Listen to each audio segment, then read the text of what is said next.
2026赤馬紅羊年，以下呢4個生肖有機會大翻身啦！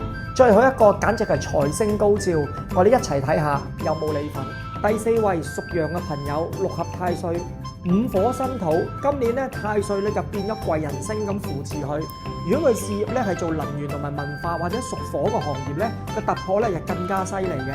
佢仲會得到上司同埋領導層嘅賞識，啲項目咧就會順利俾佢落地。喺感情上面咧，佢仲有強力嘅桃花星調喎，喺佢各方面咧都幫到佢順風順水。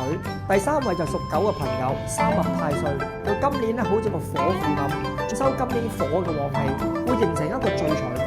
無論喺正財或者佢從事呢個貴金屬、股權或者長線投資，都好容易有豐厚嘅回報。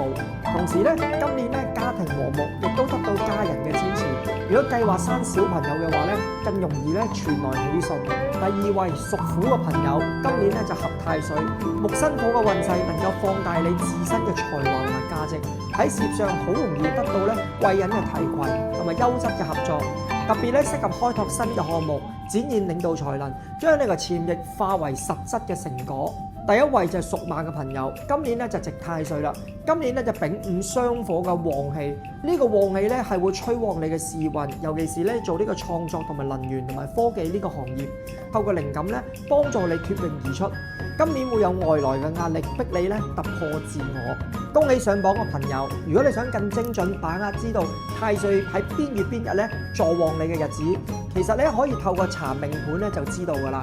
有興趣嘅朋友記得分享同埋留言查流年命盤，老師會協助大家。